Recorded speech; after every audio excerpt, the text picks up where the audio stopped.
요한복음 21장 15절에서 25절까지 말씀을 살펴보도록 하겠습니다.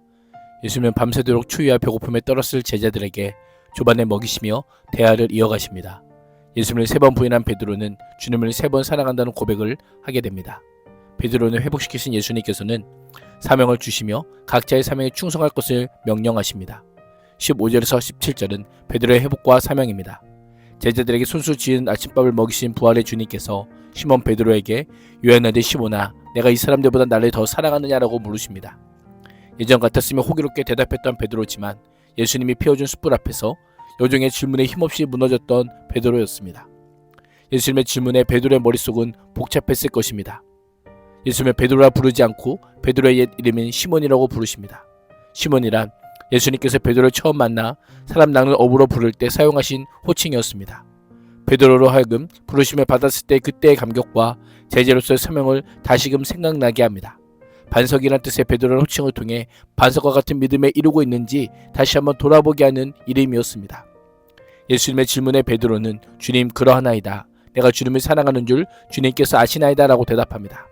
주님 이전 같으면 다른 제자들보다 더 사랑합니다라고 했겠지만 이제는 그렇지 않습니다. 주님을 사랑한다고 말씀드리는 것도 염치 없는 일입니다. 부끄러울 뿐입니다. 그날 밤 어떤 일이 있었는지 주님은 다 알고 계시기 때문입니다. 그저 자신의 사랑이 진실임을 주님이 다 아신다라고 대답할 뿐입니다. 제자들은 사람을 낚는 어부로 부르신 예수님께서 베드로에게 내 양을 먹이라 라고 말씀합니다. 사람들을 전도하는 데서 그치지 않고 전도한 영혼들이 잘 자랄 수 있도록 그들을 위해 꼴을 먹이고 목양할 것을 명령합니다. 예수님은 다시 묻습니다. 요한의 아들 시몬아 내가 나를 사랑하느냐? 베드로는 주님 그러합니다. 내가 주님을 사랑하는 것을 주님이 아십니다 라고 대답합니다. 이제는 더 이상 주님 앞에서 숨길 것도 없고 과장에서 꾸밀 것도 전혀 없습니다 라는 고백입니다. 예수님은 베드로에게 3번째로 물으십니다. 요한의 아들 시몬아 내가 나를 사랑하느냐? 성경은 예수님께서 내가 나를 사랑하느냐라고 3번이나 물으심으로 근심하여 라고 합니다. 근심하여란 슬퍼하다는 의미로 어원적 의미로는 슬픔으로 상처를 입는다라는 의미입니다. 그래서 어떤 번역본은 베드로가 상처 입어라고 번역하였습니다. 안 그래도 숯불이 어른거리는 모습에 양심이 계속 찔리고 있었는데 주님이 같은 질문을 연달아 3번이나 하니 더욱 복잡한 심경이 된 것입니다. 주님을 3번 부인한 자신에게 3번에 걸쳐 사랑하냐고 물으셨기 때문입니다. 이 질문의 의미가 무엇인지 알기에 가슴이 너무 아팠을 것입니다. 주님을 부인하고 저주했던 날이 선명하게 기억났을 것입니다. 동시에 이 질문하시는 예수님의 의도를 알아차렸을 것입니다. 아, 주님이 나를 사랑으로 회복시키려고 하시는구나. 3번의 질문은 3번의 부인이라는 깊은 상처를 치유하는 용서와 사랑입니다. 그렇습니다. 배신의 상처는 오직 사랑으로 치유됩니다. 예수님을 사랑하는 것이 선한 목자가 될 수 있는 조건이기 때문입니다. 그 사랑은 예수님처럼 자기 목숨을 바치는 사랑입니다. 그래야 양들 위해 목숨을 바치는 사랑을 할 수 있기 때문입니다. 베드로의 사랑 고백을 들으신 주님은 내 양을 먹이라고 말씀합니다. 양을 건강하게 돌볼 뿐 아니라 바른 길로 인도할 것을 말씀하고 있는 것입니다. 너를 향한 불타는 나의 사랑이 너를 붙들고 있으니 이제는 더 이상 지난날의 실패와 배신의 상처에 묶여있지 말라고 말씀하시는 것입니다. 우리도 예수님께 베드로에게 베푸시는 것 같은 사랑을 받았습니다. 나는 주님의 손을 놓치고 때로는 멀찍이 떨어져 갈지라도 주님은 우리를 놓치지 않으십니다. 끝까지 찾아와 회복시키시는 은혜를 베푸시는 분이십니다. 주님은 우리에게 내가 너를 사랑한 그 사랑으로 사랑을 흘려보낼 것을 명령하고 있습니다. 18절과 19절은 베드로의 미래와 죽음 예고입니다. 베드로의 결단과 신앙, 열정과 헌신이 아니라 예수님의 사랑이 베드로를 이끌고 감을 비유로 들려주십니다.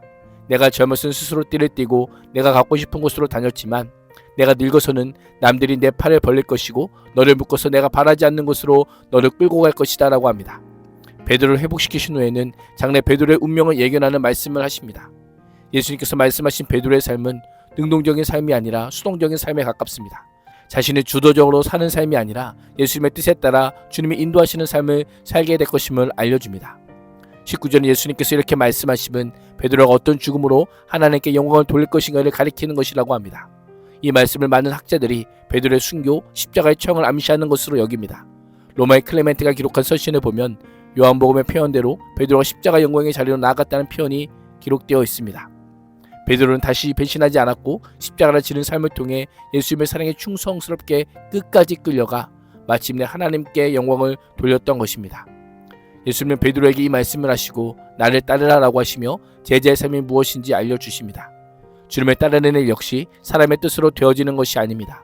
사람의 혈기나 각오로 감당할 수 없습니다. 하나님께서 부르시는 때에 하나님의 능력으로 말미암아 가능합니다. 오직 주님의 허락하심에 따라 주님을 따를 때 그때에만 가능함을 잊지 말아야 합니다. 20절에서 23절은 너는 나를 따르라입니다. 베드로가 돌아보니 예수께서 사랑하시는 제자가 따라오고 있었습니다. 그 제자의 운명이 궁금해지자 베드로는 이 제자를 보고서 주님, 이 사람은 어떻게 되겠사옵나이까? 라고 묻습니다. 예수님은 내가 올 때 그가 살아있기를 바란다고 한들 그것이 너와 무슨 상관이 있느냐? 너는 나를 따르라고 단호한 어조로 말씀합니다. 주님이 다시 오실 때까지 요한을 두실지라도 전적으로 주님의 뜻입니다. 베드로가 상관할 바가 아닙니다. 이를 통해 베드로는 베드로의 사명이 있고 요한은 요한의 사명이 있음을 알려주십니다. 주님을 사랑하는 일은 우리 모두의 사명이지만 그 방법과 역할은 차이가 있습니다.